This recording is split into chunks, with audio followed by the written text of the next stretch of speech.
Inson o'layotganda ruhi qanday olinishini bilarmidingiz? Alloh taolo insonga hayoti davomida rizq ro'z beradi. Ma'lum bo'lgan ajali kelguncha to rizqi tugagunga qadar unga umr berib, dunyodagi o'limi yaqinlashganda 4 ta farishta keladi. Ulardan biri insonning ruhini o'ng oyog'idan, ikkinchisi chap oyog'idan, uchinchisi o'ng qo'lidan, to'rtinchisi chap qo'lidan tortadilar.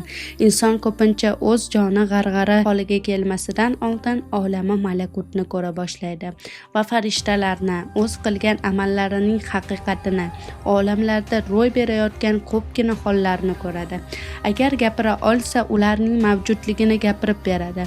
Ko'pincha ko'rayotgan narsalarini shaytonning ishi deb o'ylaydi. Shunda yana farishtalar ruhini barmoq uchlaridan tortadilar. Xuddi bo'g'ilgandek xirillab nafas ola boshlaydi.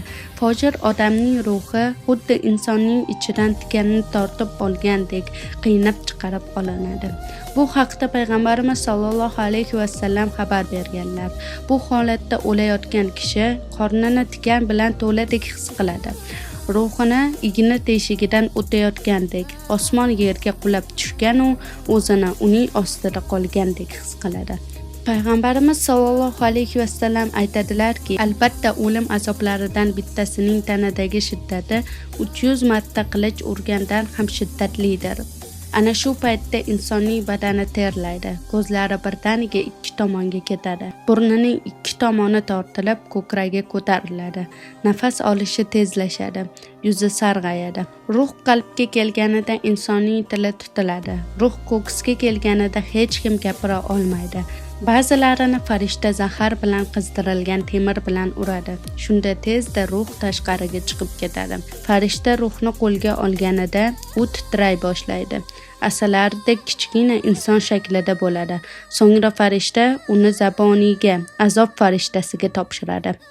Ba'zilarning ruhi qiynab tortiladi. Ruh chiqayotganda uning bo'g'ziga kelib to'xtab qoladi. Ruh bu vaqtda qalbga bog'lanib qolgan bo'ladi. Shunda farishta qizdirilgan temir bilan uradi. Mana shu temir bilan urmaguncha ruh qalbdan ayrilmaydi. Temir bilan urishining sababi temir o'lim dengiziga botirib olingan bo'ladi. Qalb ustiga qo'yilganda boshqa joylarga ham ta'sir qiladigan zarradek bo'ladi. Zero hayotning siri faqat qalbdir. Uning siri faqat dunyo hayotida ta'sir qiladi. Shuning uchun ba'zi kalom olimlari hayotning ma'nosi ruhning badan bilan birlashishidir deganlar.